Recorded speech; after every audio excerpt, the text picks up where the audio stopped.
आइए दोस्तों, YouTube channel पर आप सभी दोस्तों का स्वागत है। और दोस्तों इस वीडियो में अपन लेके आए हैं जो स्पेशल रेलवे के एग्ज़ाम हैं या एसएससी का एग्ज़ाम भी हो सकती है कोई सी भी। जैसे एसएससी दिल्ली पुलिस में आ रहा है, दिल्ली पुलिस की वैकेंसी है। एसएससी में 10+2 CGL हो, चाहे रेलवे NTPC हो, ग्रुप डी हो।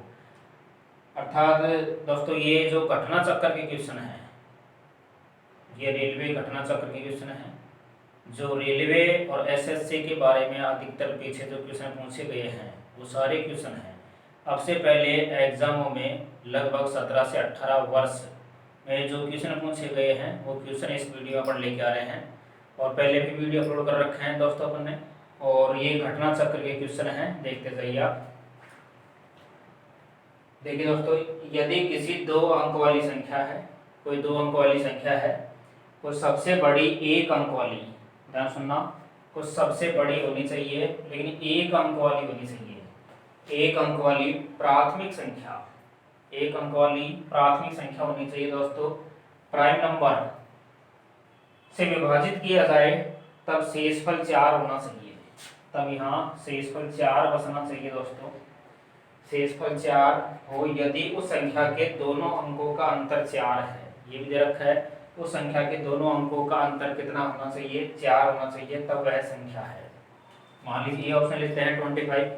यहाँ पे अंकों का अंतर 4 होना चाहिए, 5 और 2 का अंतर तो 203 हो गया, ऑप्शन गलत माना जाएगा। यहाँ अंकों का अंतर 5 और 4 9 है, ये ऑप्शन भी हो सकता है। यहाँ देखो 4 और 3 7 है, यहाँ भी 4, यहाँ पे अंकों का अंतर कितना है? 2, ये भी गलत है। दोस्तों 2 ऑप्शन बच गए अपने पास। दूसरी बात, अब अपन चेक करते हैं कि मान लो 95 है, इस 95 को अपन चेक करते हैं कि सही है या गलत है। देखिए आप, कोई 2 अंक वाली संख्या है, 2 अंक वाली संख्या है, इसमें सबसे बड़ी 1 अंक वाली प्राथमिक संख्या, दोस्तों प्राथमिक संख्या प्राइम नंबर होता है। जो अभाज्य संख्या वो कहते हैं रूढ़ संख्या। जो रूढ़ संख्या होती है, अभाज्य संख्या, वो 1 अंक वाली होनी चाहिए और सबसे बड़ी होनी चाहिए। ये कह रहा है कि 1 अंक वाली सबसे बड़ी होनी चाहिए। तो दोस्तों 1 अंक वाली अभाज्य संख्या 2 3 5 7 यही होती है, बस 2 3 5 7 होती है। इनमें सबसे बड़ी संख्या कौन सी कहलाएगी? 7 है। तो मतलब 7 से अपन को इसमें विभाजित किया जाए तो शेषफल 4 आ रहा है क्या? तब तो अपना उत्तर सही है, नहीं तो गलत है। दोस्तों इसमें अपन को कुल मिला के 7 का भाग देना था। दोस्तों 7 का भाग देंगे तो 13 7 कितना होता है? 91। और अपना यहाँ पे जो रिमाइंडर है, मतलब जो शेषफल है, शेषफल कितना बच गया है? 4। तो अपना उत्तर होगा इसमें 95।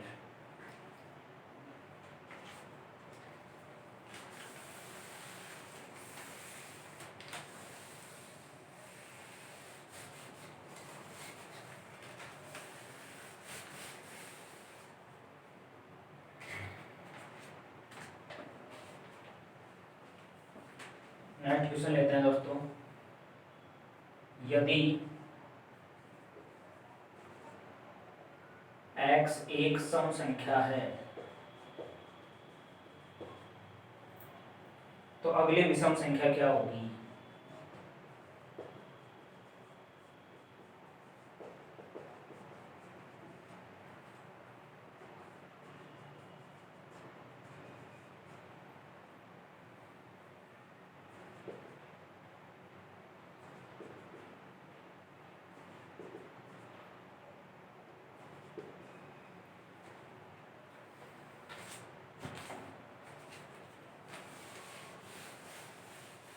देखिए दोस्तों,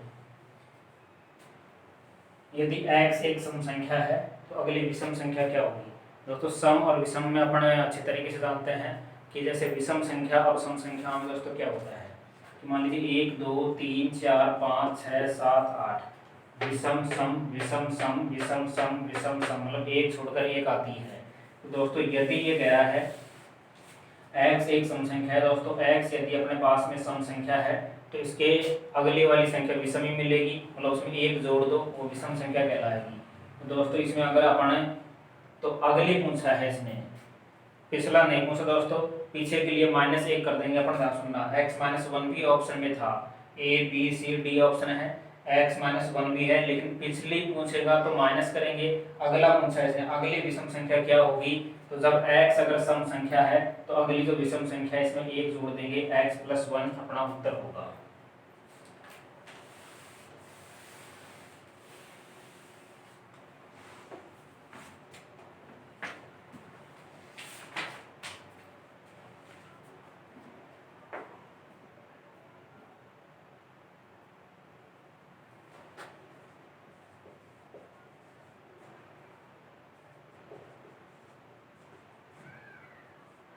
किसी पार्किंग में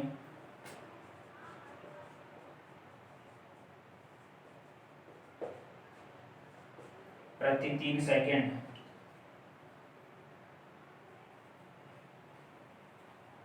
में एक कार प्रवेश करती है।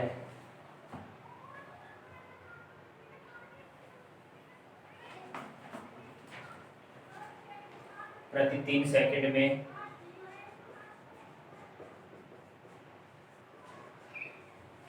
एक कार प्रवेश करती है तथा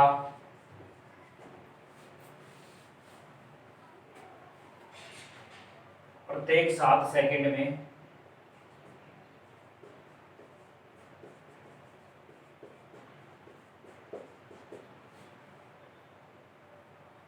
एक कार निकलती है।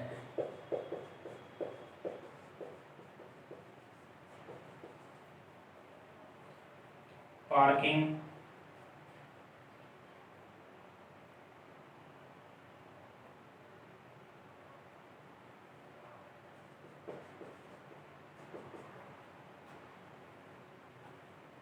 पार्किंग लॉट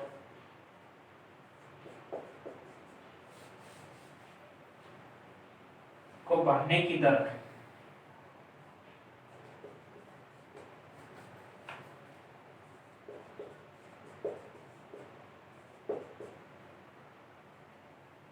प्रति कार कितने सेकंड होगी।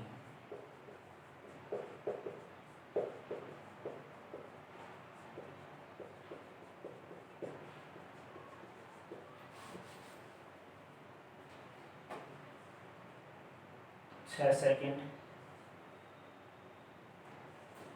5 से 1/4 सेकंड,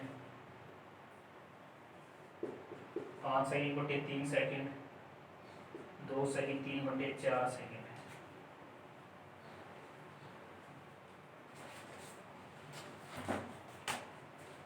देखिए दोस्तों, काफ़ी अच्छा क्वेश्चन पूछा है एग्जाम में। किसी पार्किंग में क्या होता है, प्रति 3 सेकंड में एक कार प्रवेश करती है। मतलब कोई पार्किंग प्लॉट है या पार्किंग बाउंड्री है, तो प्रत्येक 3 सेकंड में एक कार आती है और आने के बाद फिर अगले 3 सेकंड में फिर आ जाती है। 6 सेकंड हो गए दोस्तों, लेकिन प्रत्येक 7 सेकंड में जाके एक कार वापस भी निकल रही है। मतलब कार रुक तो रही है लेकिन कम रुक रही है। तो किसी पार्किंग में प्रति 3 सेकंड में एक कार प्रवेश करती है तथा प्रत्येक 7 सेकंड में कार निकल जाती है। पार्किंग जो लॉट है प्लॉट है, भरने की दर प्रति कार कितने सेकंड होगी, प्रति कार कितना सेकंड होगी, मतलब कितने सेकंड में जाके एक कार रुकती है। प्रति कार पूछा है दोस्तों, प्रति कार कितने सेकंड है, मतलब एक कार रुकती है उसका समय बताना है। तो दोस्तों या तो अपन देखो, यहाँ पर मैं आपको कंडीशन बता रहा हूँ, इस समय का गुना बटे समय का अंतर भी लगा सकते हैं।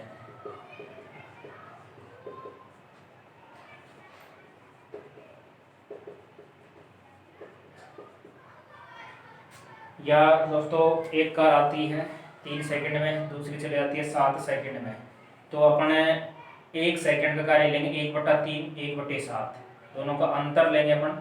दोनों का अंतर लेने से भी हो जाएगा 1/3 माइनस 1/7, 3 और 7 का लेस ले लो, 7 या 21, उससे भी हो जाएगा। और सीधा अपन ट्रिक से कर सकते हैं, समय का गुना बटे समय का अंतर दोस्तों।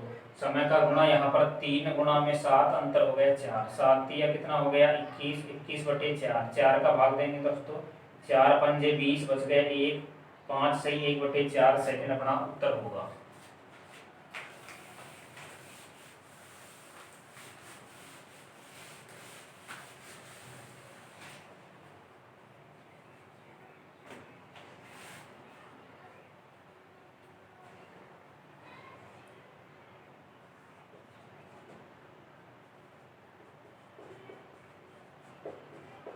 नेक्स्ट क्वेश्चन है 225 मीटर लंबे बाड़े में 26 पेड़ इस प्रकार लगाए गए हैं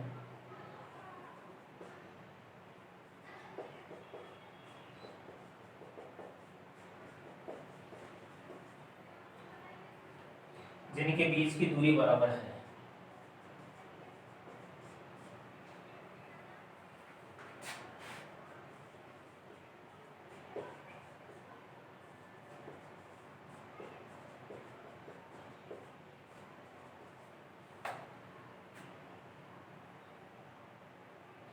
बाड़े के प्रत्येक किनारे पर एक पेड़ हो।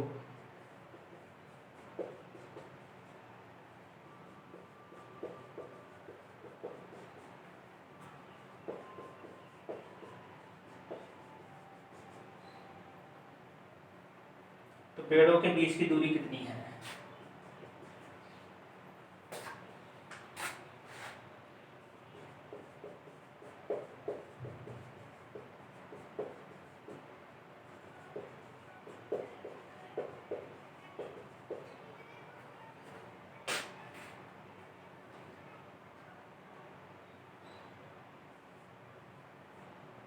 मीटर है, 10 मीटर है, 8 मीटर है, 12 मीटर है।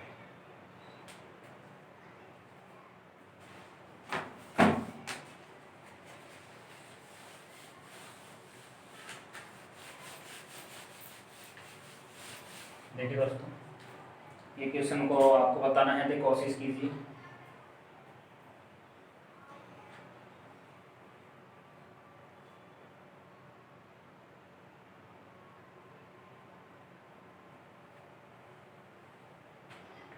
दो 225 मीटर लंबा बाड़ा है, इसमें 26 पेड़ लगाए हैं दोस्तों। टोटल 26 पेड़ लगाए हुए हैं।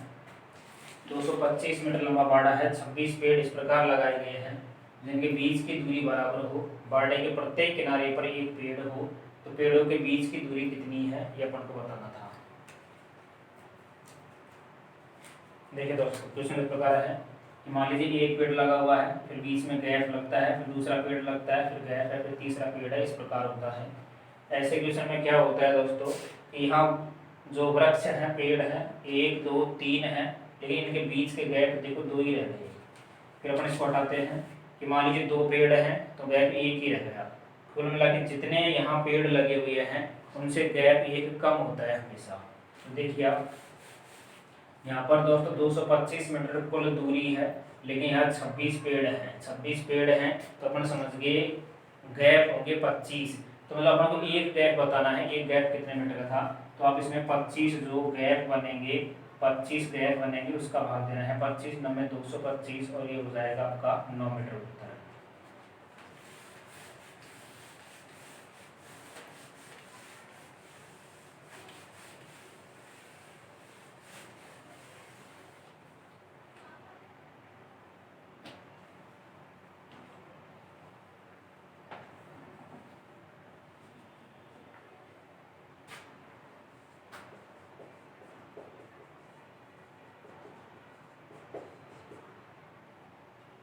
एक विद्यालय में 200 विद्यार्थी हैं।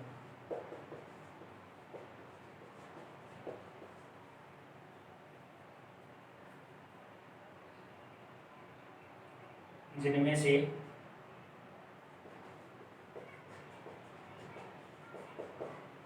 3/10 भाग लड़के हैं।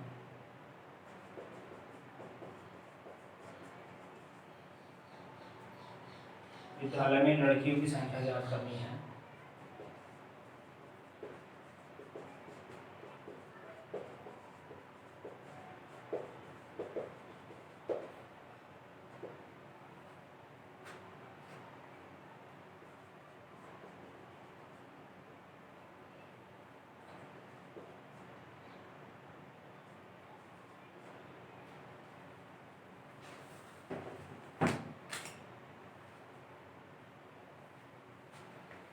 देखिए दोस्तों, एक विद्यालय में 200 विद्यार्थी हैं टोटल। कुल विद्यार्थियों की संख्या 200 है, जिनमें से 3/10 भाग लड़के हैं। 3/10 भाग लड़के हैं। विद्यालय में लड़कियों की संख्या कितनी है वो अपन को बताना था। देखिए दोस्तों, विद्यालय में 200 विद्यार्थी हैं, कुल विद्यार्थियों की संख्या 200 है। 200 में से जिनमें 3/10 भाग लड़के हैं।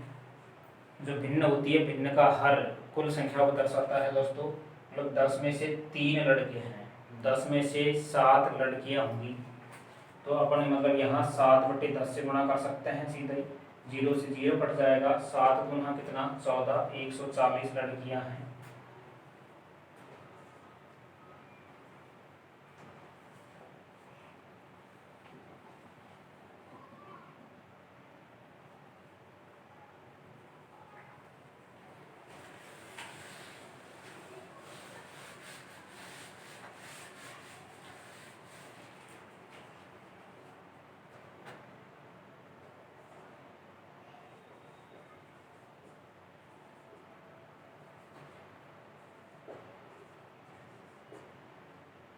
किसी आदमी के पास कुछ मुर्गियां और गाय हैं।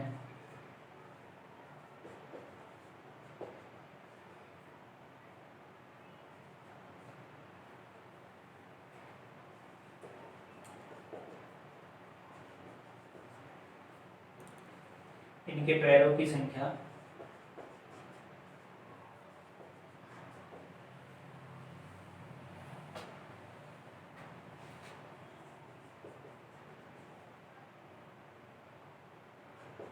140 तथा मस्तकों की संख्या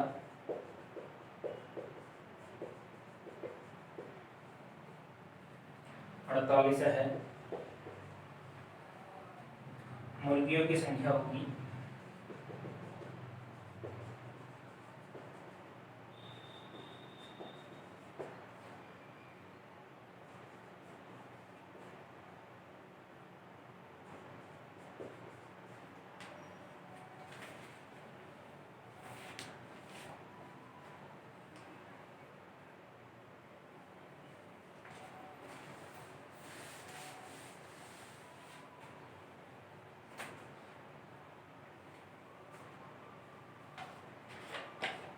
50। कोशिश करिए दोस्तों।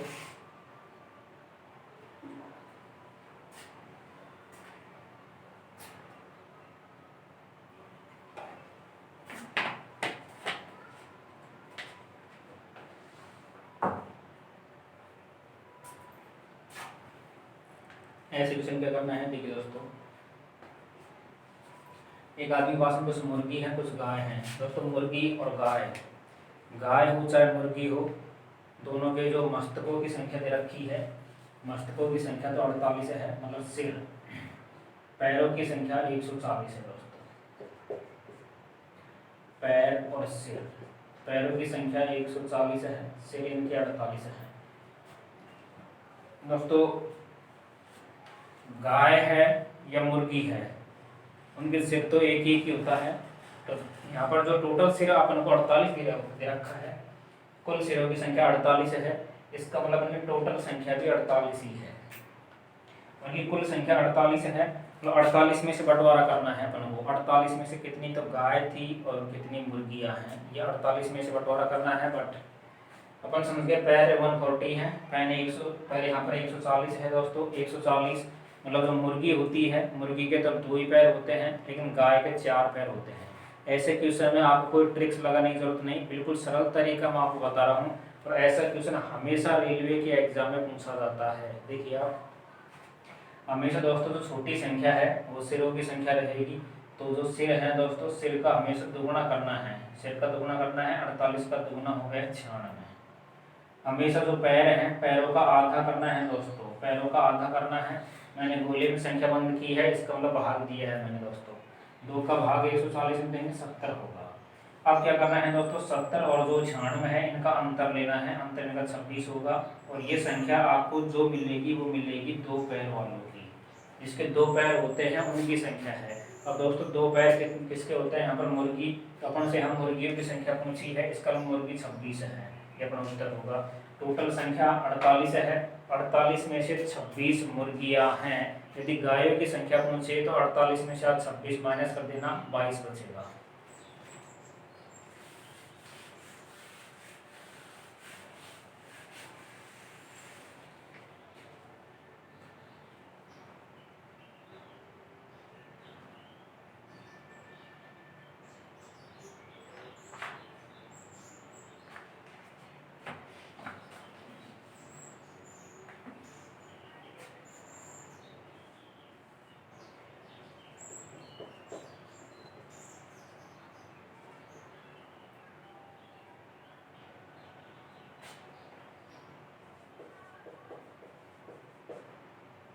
के लिए इंटरनेट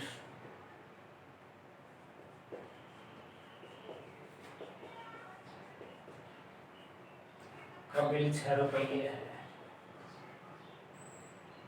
3 मिनट और 20 सेकंड की कीमत क्या है?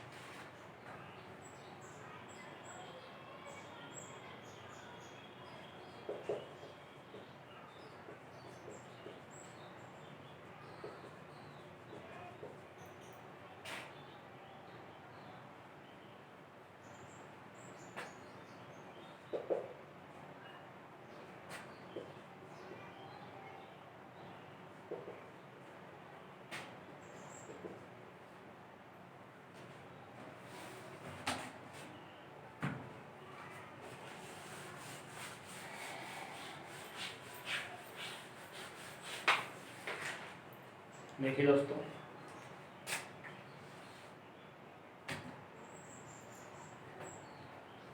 2 मिनट और 30 सेकंड दोस्तों, 2 मिनट और 30 सेकंड के लिए इंटरनेट का जो बिल है वो 6 रुपये है।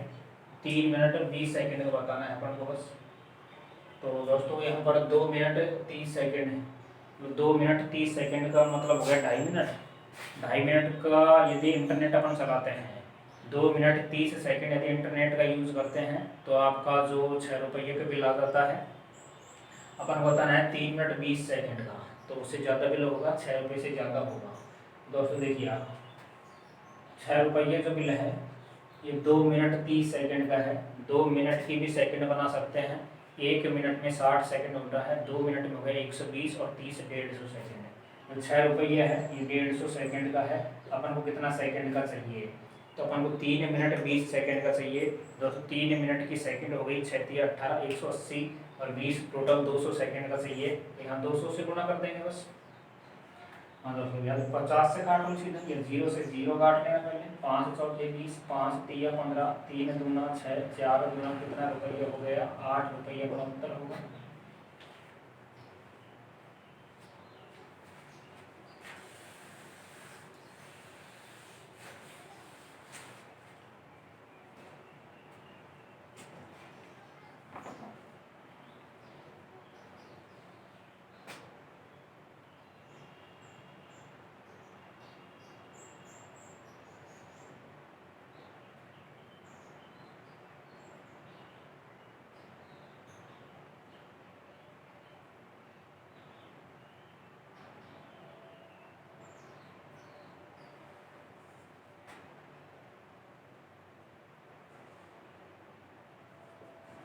ऊँटों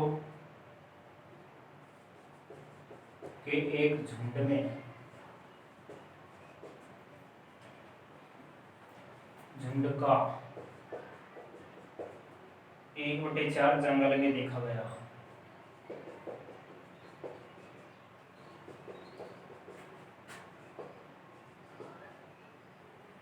झुंड के वर्गमूल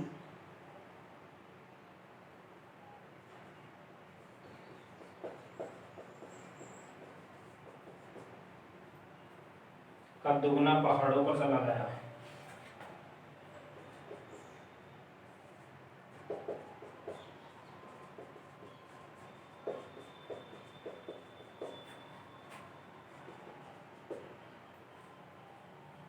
शेष 15 ऊँट नदी के किनारे पर देखे गए।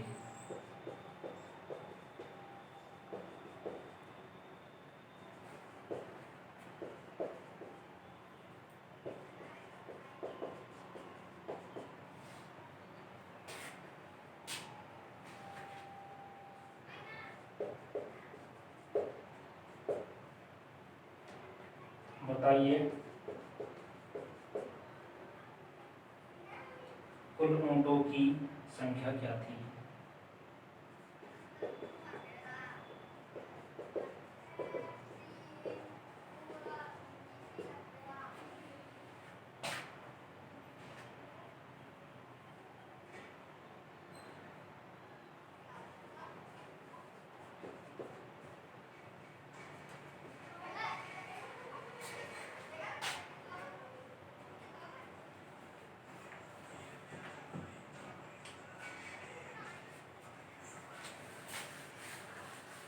दोस्तों, कॉम्पिटिशन एग्जाम में क्या होता है, कॉम्पिटिशन एग्जाम में दोस्तों इतना दिमाग चलना चाहिए अपना, जितना हो सके उतना पेन चलाने की कम कोशिश, और देखते ही आंसर आ जाए तुरंत स्टूडेंटों से आगे निकल जाए। दोस्तों इसमें क्या होता है, रेलवे और जैसे एनटीपीसी के एग्जाम है, अब रेलवे एनटीपीसी के एग्जाम में दोस्तों 1,37,00,000 फॉर्म है, वैकेंसी कितनी है, लगभग 35,000।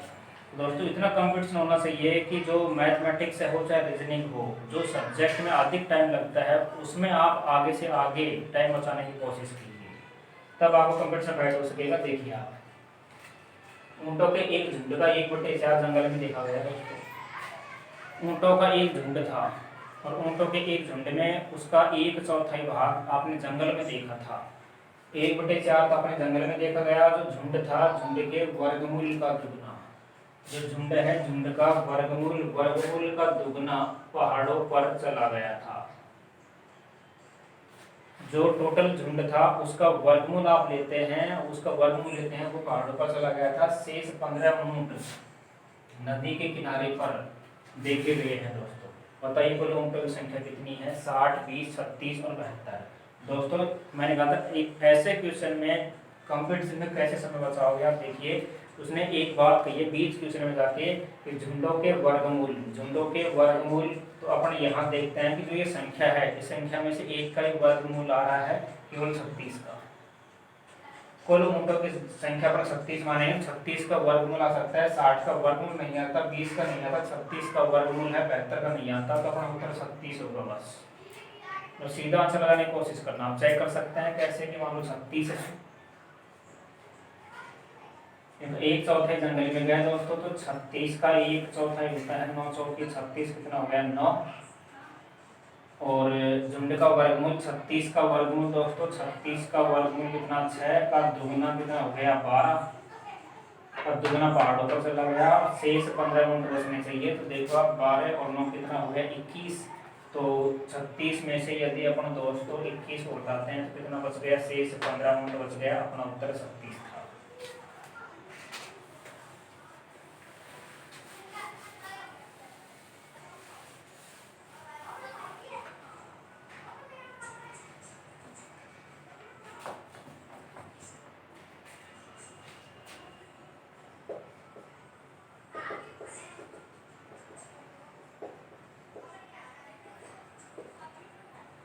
दो अंकों वाली किसी संख्या की पुनरावृत्ति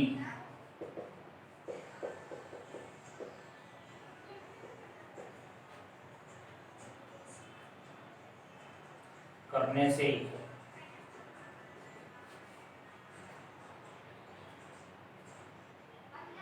बनी 4 अंकों वाली संख्या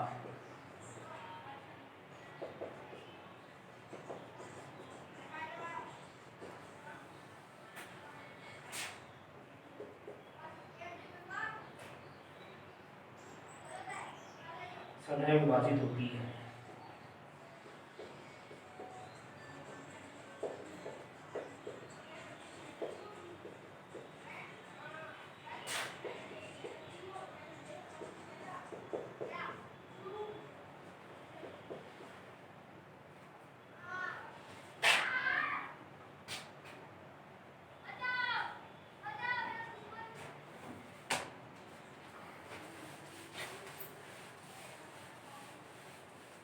देखिए दोस्तों, 2 अंकों वाली कोई संख्या है, 2 अंकों वाली किसी संख्या की पुनरावृत्ति करने से बनी 4 अंकों वाली संख्या। मतलब दोस्तों 2 अंक वाली संख्या स्टार्ट होती है, 2 अंक वाली संख्या जैसे 10 से लेकर 99 तक होती है। 2 अंक वाली संख्या होती है 10 से लेकर 99 तक होती है।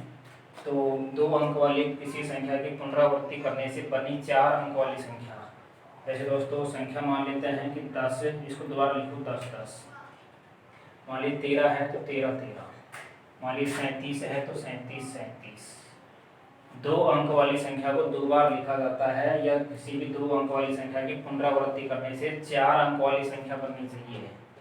वो संख्या दोस्तों हमेशा 101 से विभाजित होती है। ये संख्या हमेशा कोई सा भी अंक हो, सब में 101 का भाग सदैव विभाजित होती है। भाग किसी और अंक का जा सकता है, मना नहीं कर रहा, लेकिन हमेशा जो विभाजित होगी वो संख्या 101 रहेगी।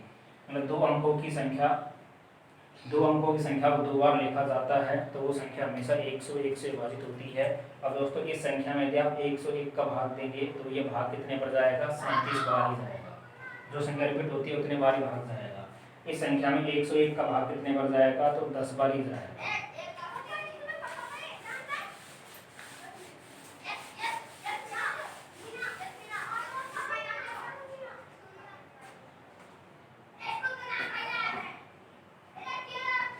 नेक्स्ट क्वेश्चन अपन लेते हैं दोस्तों।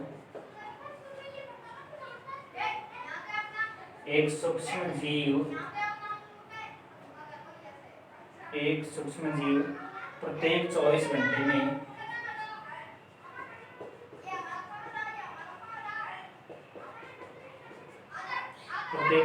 में अपनी संख्या का दोगुना कर लेता है।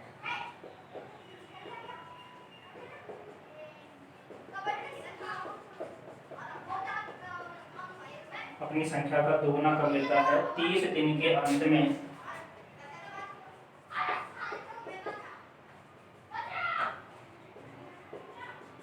30 दिन के अंत में इसकी संख्या 84 लाख हो जाती है।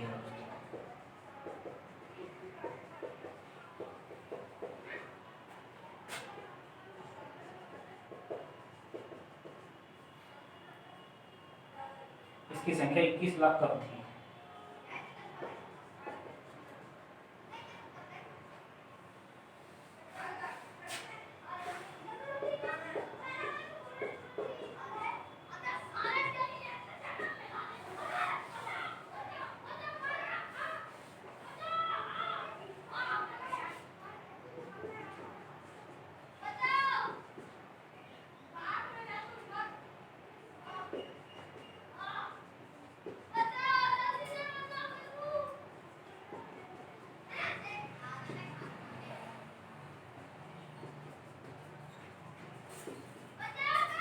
देखिए दोस्तों अच्छा क्वेश्चन है।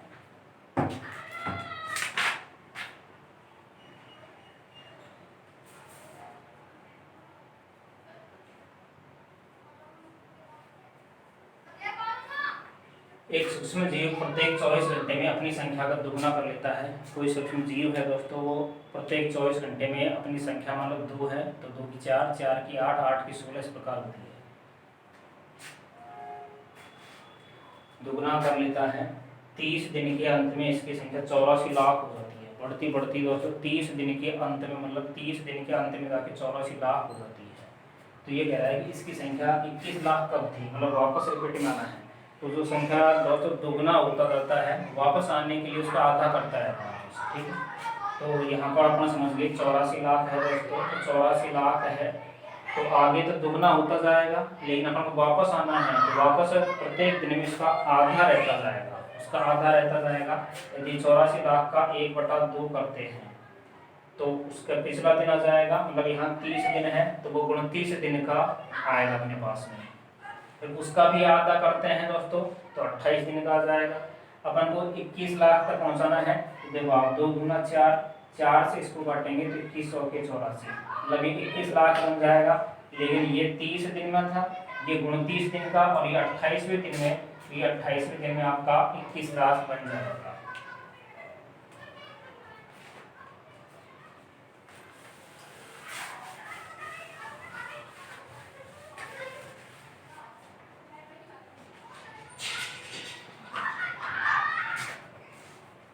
नेक्स्ट लेते हैं दोस्तों। एक पेड़ प्रति वर्ष अपनी ऊंचाई का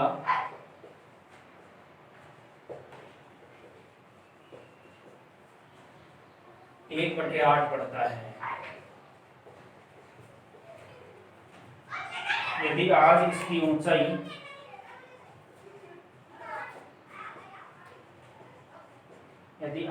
जो ऊंचाई है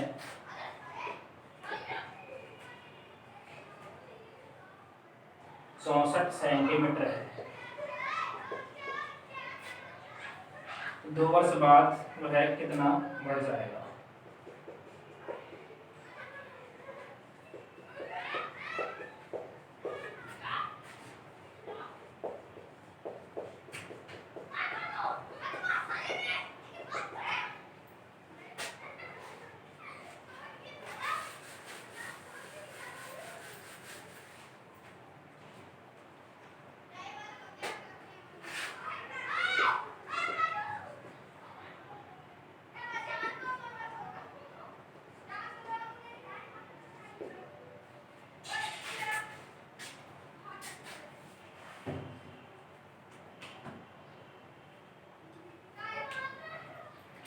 देखिए दोस्तों सॉल्यूशन है, और इस क्वेश्चन को दोस्तों बहुत बार एग्जाम में पूछा गया क्वेश्चन है, बहुत बार एग्जाम में पूछा जाता है क्वेश्चन को भी।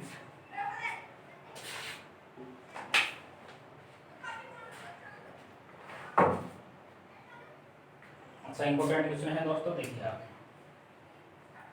एक पेड़ है वो प्रतिवर्ष अपनी ऊंचाई का 1/8 बढ़ता है। यदि आज इसकी ऊंचाई 64 है तो इसका 1/8, फिर उसका 1/8, तो दोस्तों अपने यहाँ 64 का 1/8 निकालेंगे, 8 8 64, फिर उसको फिर 64 में फिर जोड़ना है, जोड़कर फिर 1/8 निकालेंगे, फिर जोड़ना है। उसकी बजाय 1/8 बढ़ता है ना दोस्तों, तो 8 को 1 में जोड़ लेना, 9/8 गुणा में 9/8, सीधा ही उत्तर मिल जाएगा। 2 वर्ष के लिए कहा 2 बार गुणा करना, 3 वर्ष के लिए कहा 3 बार गुणा करना, सीधा ही मिल जाएगा आपको। 8 8 64 हो जाएगा, 9 गुणा 9 करेंगे तो 81 सेंटीमीटर हो जाएगा दोस्तों। तो दोस्तों ये सारे क्वेश्चन जो एग्जाम पूछे गए रिपीटेड क्वेश्चन है, इनको आपको देखना है, इससे संबंधित क्वेश्चन पूछे जाएंगे, ज़्यादा कठिन बात नहीं है, नॉर्मल क्वेश्चन पूछा जा रहा है एग्जामों में। बस आपको तैयारी रेगुलर बनाए रखना है, रेगुलर स्पीड बनानी है, जितनी स्पीड होगी मैथ में उतना आपको फायदा होगा, ठीक है। इससे संबंधित अब अगले जो वीडियो होगा उसमें काफ़ी बड़े क्वेश्चन होंगे, बहुत इंपॉर्टेंट क्वेश्चन लेके आ रहा हूँ मैं अगले वीडियो में। धन्यवाद।